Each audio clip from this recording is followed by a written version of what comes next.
Good morning, everyone. My name's Rod Ferguson, long-time local government tragic.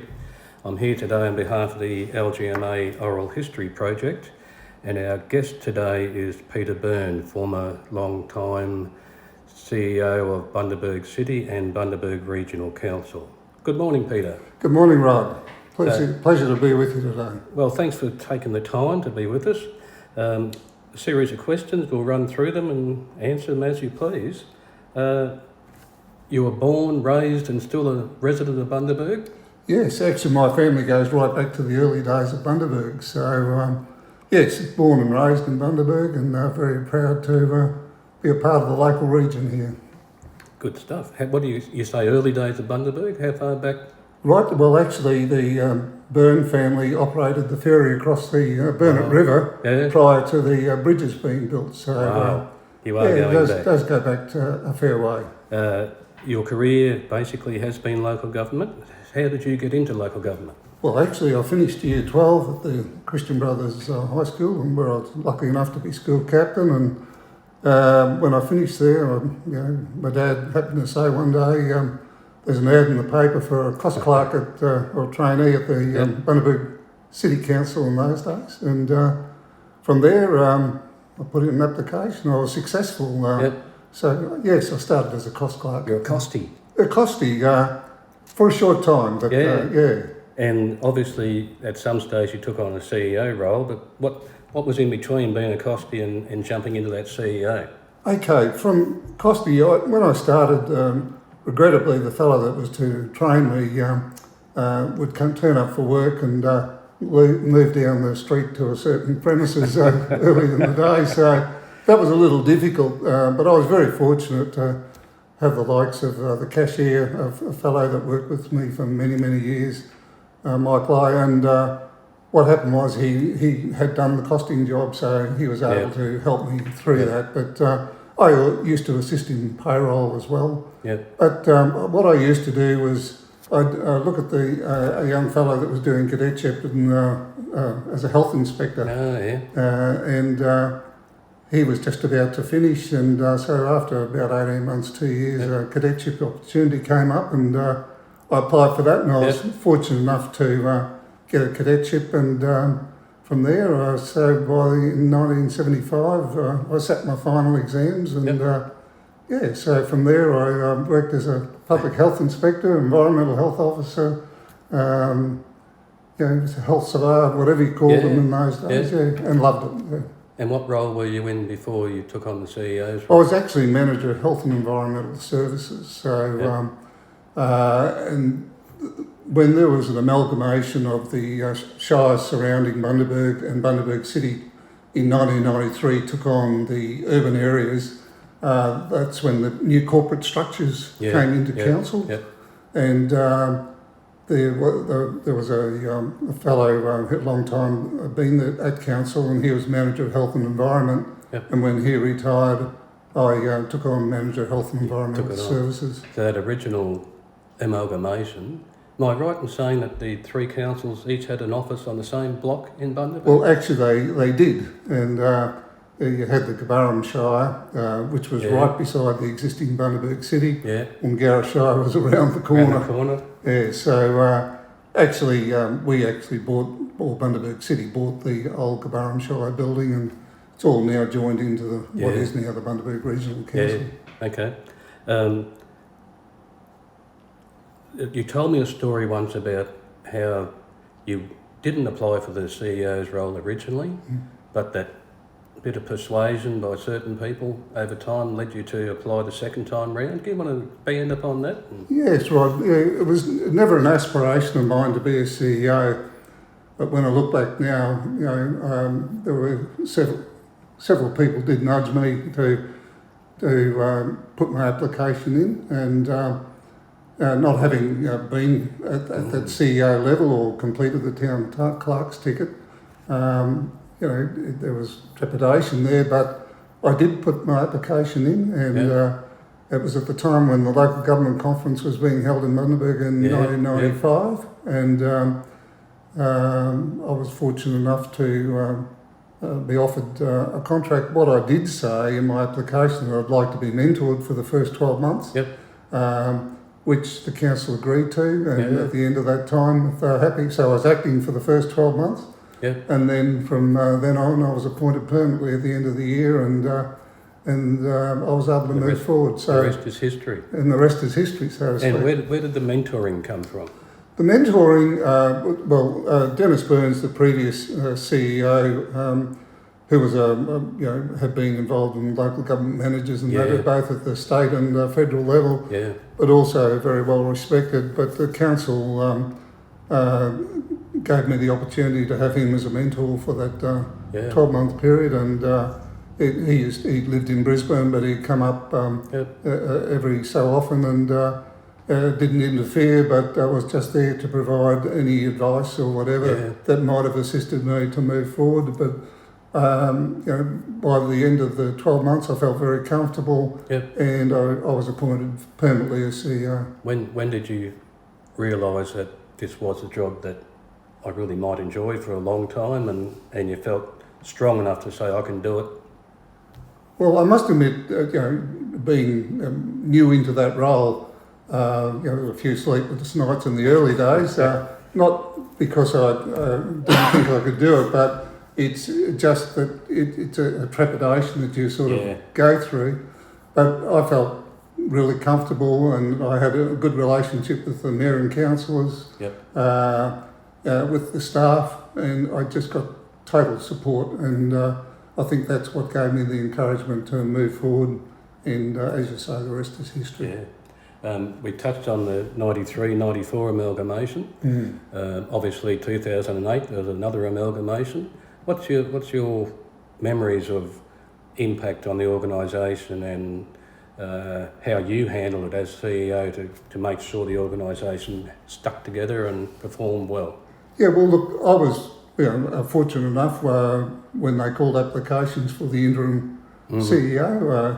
There was a couple of applications there, and I was fortunate enough to be appointed into that role. Yep. And yes, it was a challenging role, Yep. but something I really relished. But in some ways, it was a little isolating because I was very fortunate that I was able to stay within the Bundaberg City Council Yeah. building, Yep. and they gave me all the resources and facilities, and I kept a personal assistant, so I was able to move forward. But just being removed from one day you're going to council meetings and Yeah. setting strategy, and all of a sudden totally different. But Yep. it was a really great role to take on, in being able to put your own stamp on what an organisation could look like Yeah. moving forward was really exciting. Yeah. And I must admit, having all the staff from the various councils, there wasn't really, from the executive staff and whatever, they were really good in coming together to assist in helping establish the new structures, strategies and all that. How were the 93-94 amalgamations and the 2008? Any stark differences in how you had to deal with that? Oh, yes, I'd say significantly, because in that time there'd been significant legislative change, and I think there was more focus on those corporate structures, Yeah. being not so much lean and mean, but Yeah. shaping an organisation that would meet the modern way of doing business, Yeah. whilst keeping it financially sustainable. Okay. Obviously, you've been in local government, or you were in local government all your career. That 45 years tag up on the wall there, just so people can understand what Pete's pointing at for me. Peter Byrne, 45 years, well done. Over 18,000 days, pretty good. If you could list 3 changes within the local government system, and whether they were good or bad, 3 changes to the system and how it impacted. Generally, what would those 3 issues be in your career? I think, well, some of the main ones that I've come across was the whole change in the makeup of the councillors. You moved from aldermen to councillors. Yeah. But just the more females that came in, but also more the younger people applying for those roles. Elected. Traditionally, it had been people that were retired or, business people that had a bit of spare time. The money wasn't the driving factor for a lot of those people. Of course, correct me if I'm wrong, but Bundy had a bit of a reputation of having lady mayors and majority of female councillors. Yeah, well, for quite some time. It's different now, I think. But. Well, it's significantly different now. Well, there's a mix, of course. Yeah. Yes, I worked under Nita Cunningham as mayor. Yeah. We then had Kay McDuff. Yep. And then we had Lorraine Pyfinch. Yeah. 3 female mayors that followed each other. So, and then went back to a male mayor from there. But, so the change in representative type people, what other 2 changes would you be looking at? Well, I think a lot of the change to like the whole thing of computerisation and the things like audit and risk committees, quality assurance, enterprise bargaining, like as we said, a few, but they're just a few that where all those things came in at a fairly tight period. It was a lot for both elected members and for staff to get their head around. I think I was very fortunate in that, in that period, I also had not only excellent staff working with me to achieve those implementation, but also their ability to bring in new ideas and and even how you interacted with the councils. The other big thing was things like briefing meetings and the way you presented your agenda papers and it was a whole new way of doing business. In that changeover period, it was a little bit difficult, but even just the whole separation of powers between elected members and professional staff. Some of the big changes that occurred. Yeah, okay. And do you felt that you changed, whether internally or the way you dealt with particular things over time? I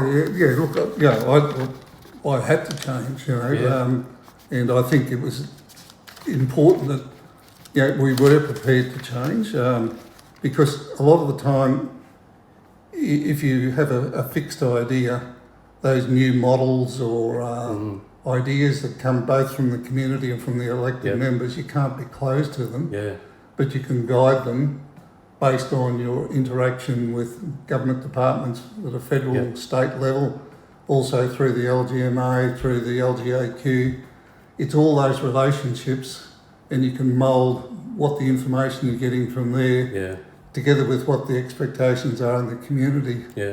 And you do get some good outcomes, albeit there's a few rocky trips along the way. As you mightn't finish up the way you thought it was going to finish up. Well, that's true, but the majority of time, if at the end of the day, as we all know, the elected members make the decisions. And that was one thing I always instilled in my staff was you can put in all the professional information, the detail, all the associated documentation, but at the end of the day, the elected people make those decisions. Which that was a follow-on question. How did you handle when you knew in your mind, or you believed in your mind that we should be going down path A, but the council of the day chose path B? Accept it and get on with it? Yes, but what I did, I'll give a perfect example. On the foreshore at Bargara, there was people wanting to put in markets. They made applications to council. Well, it was very clear in the land management plan there from the Department of Natural Resources that was not permitted. That's right. But there was a big move to do that. And, I said to the mayor of the day, I said, well, he said, we really want these, on the foreshore. I said, well, I understand the community might want, but there's a big section that don't. But at the end of the day, you've got to make that decision. But I said, I have a letter from the Department of Natural Resources that says it's black and white. And it was taken to the meeting. But I just said to the mayor that, he said, I'm definitely going to bring it up. And I said, that's fine, and move it. But I said, and that's your prerogative, but I said, I'll just ask to be able to read that letter to the council so it's recorded. And he said, by all means, Peter. So he appreciated my integrity. Yeah. I appreciated that he was an elected member and the Yeah. council. It never went ahead, but at Yes. the end of the day, that's how I Yeah. handle those situations. Leadership style, are you a hands-on style of leader or are you a delegator? Both. And I think that was from a, yes, like when you, in more the older structures, you were very hands-on. Yeah. And I think after the amalgamation, that was one of the big things. You had to be at that strategic level, Yes. but also not lose sight of the fact that you need to also be fully across what's happening on the ground. So when I say not hands-on, I always had the view that if people came in wanting to see the CEO, Yep. then if it wasn't, I might have had other staff with me or whatever, but if I might ask them to step aside. Often these people are cranky Yes. or have a particular issue, Yep. and because I saw them straight away, even though I couldn't solve the problem for them, they'll go and talk in the community and say, the CEO had time to talk to me. It might have been about a barking dog, it could have been about a major infrastructure charges type issue, but at the end of the day, you took time to be there, to listen. Yeah, because sometimes you can't change that message from council. No. And I think, as we all know, they set the legislation sets the parameters, but they then set their policy directions, and from there, you're able to frame your answer such that you can get the best possible outcome for them. So, Okay. What was the most difficult part of your role as CEO? I think probably at the time of amalgamation,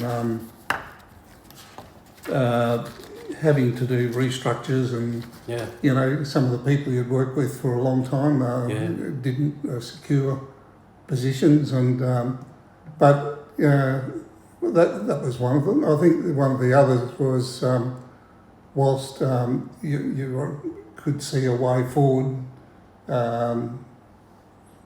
sometimes if council didn't adopt that, which is fine because they're the elected people, you could probably see that you could have achieved that Something else. in a better way or whatever. But so that was probably the hardest part. Yeah, because council makes a decision, you're the one who has to put it into play.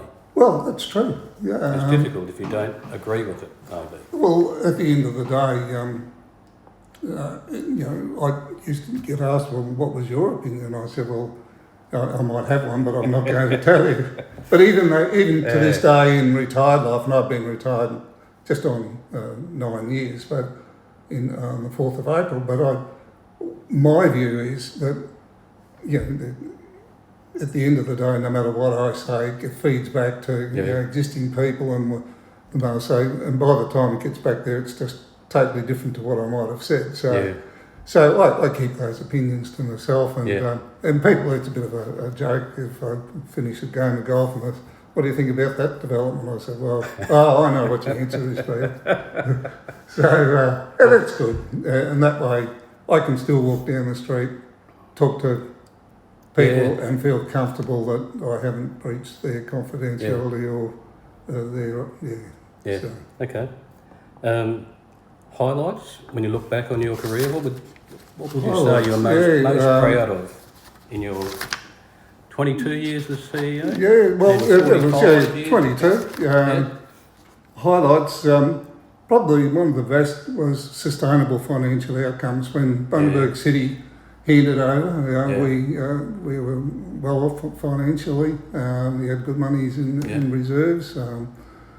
Also very proud of a lot of the major projects that I was able to be a part of.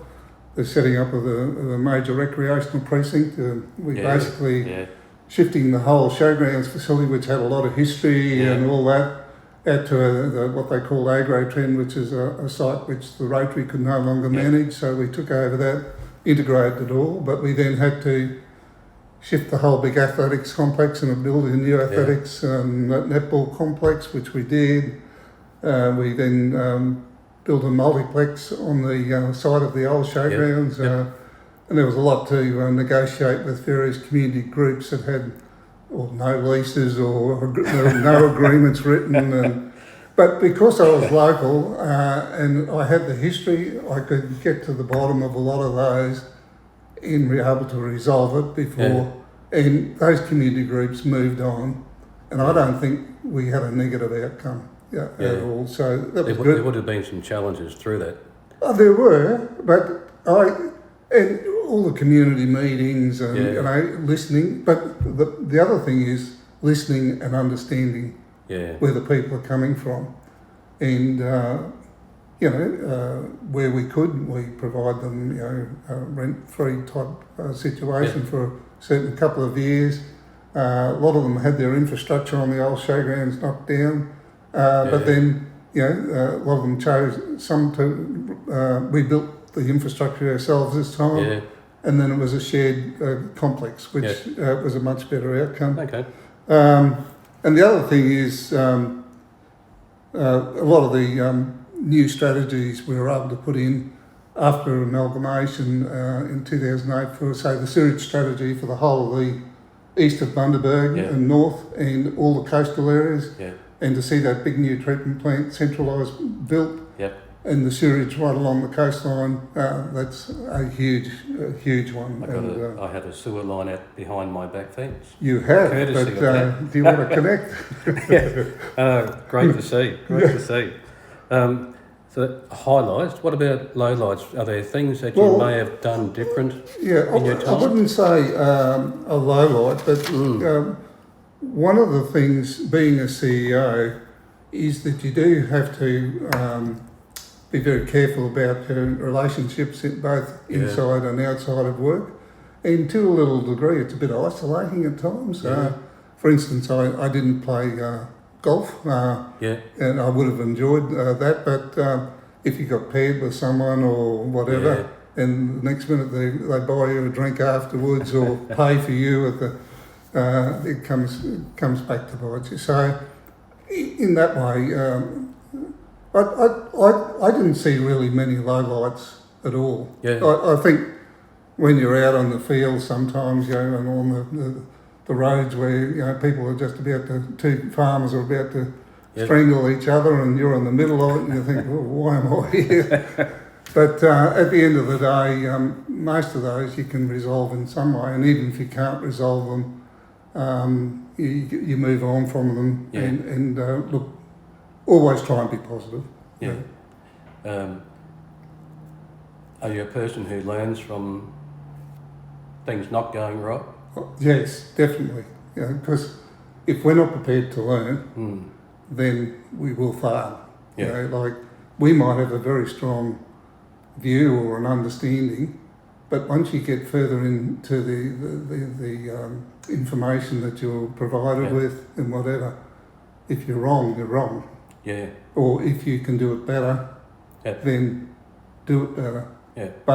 And that's why I always tried, as part of my executive team, surround me with people that were prepared to provide very open and fearless information, but also be prepared to accept that the elected people make those decisions, and they needed to provide, in accordance with the legislative requirements, the best possible outcome for the community. Not just for the council, but for the community as a whole.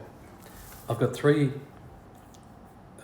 words or phrases here, and I'd like you to respond to in a word or a short phrase as well, based upon how things were when you finished council. So enterprise bargaining, the concept of it. Yes, I agreed with it, but I think it's getting to the stage where it's becoming more and more difficult. A lot of the issues with enterprise bargaining, I think, have been exhausted, opportunities. And basically it's now an increase for and what level it's going to be, How much? How much, Okay. Social media? Well, I'm not on Facebook.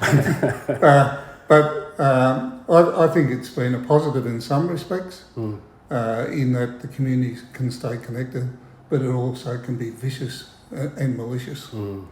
And I've seen some atrocious information, and especially around election time. Yeah. And you would have been through this, right, as in running elections. The misinformation. Yeah. And, you know, I had someone running for mayor once, and, you know, all this misinformation that was being put out at community meetings, and it was all lies and false. Yeah. And at the end of the day, the person rang me not long before the election and said, well, is this true? I said, it's all totally false. He said, I probably should have come and seen you earlier. I said, well, yeah.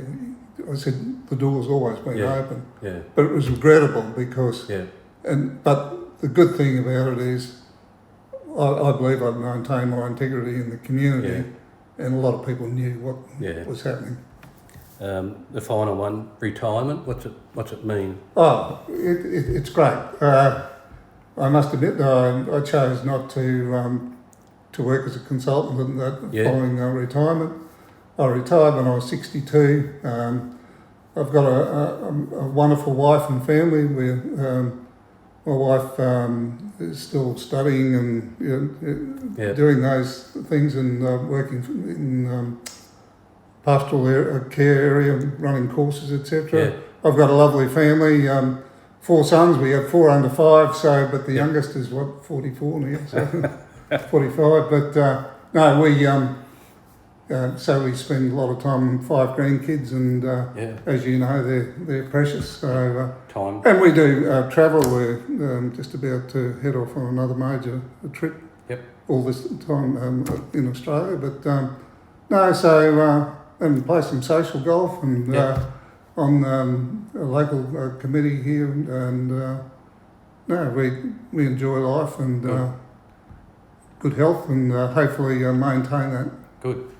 And the final question, advice you might have to people new to local government or looking at that CEO type role, what would Peter Byrne say to young Rod Ferguson sitting across the table and looking at taking on a role? Well, the thing is that there's so many opportunities. You know, they're broad now, like once upon, things like in economic development, a whole range of services that local government provides. But be active in effectively engaging with the mayor, elected members, your community at large, but also be available and interact very positively with your staff. Yeah. And I found that critical, not only in Bundaberg City days, but at the time of amalgamation. Yeah. Because if you know their names, and when it got up to near 900 staff, and I mightn't have known their surnames, but I used to take the opportunity of being out there, being part of hazard inspections, different things like that, where you get to know them and they then reciprocate because they feel comfortable. Become a member of the Local Government Managers Australia. To be honest, they've been an absolute tremendous facility for me to engage with. I recognise both Tony Wheeler and Peter Irvin. I see Peter's just about ready to retire. About to leave, yes. But those two people, no matter when you needed, the other thing is to have good role models. I was very lucky in my life to have very good role models. Right from my family, my mum and dad, but I just one in particular in relation to being able to move forward. It's the relationships with the federal, state and local government, different agencies and whatever, be involved in your regional organisation of councils, but also your fellow CEOs. I must admit, people like Jamie Quinn and Rob Noble and those people, when I first been not within the local government CEO type role, they were the first to come up to me at the conference and say good day, and give me a ring anytime, Peter. It was those types of things. So building those relationships. But the other thing is to be strategic, as you said before, and provide good quality advice, fearless advice, but never lose your own integrity Yeah, in the process. sounds good. Thank you, Peter Byrne. That's Thank the you, Rod, end of and our I session. appreciate the time and I appreciate your friendship over the years. Easy. Thank you. Thanks, mate.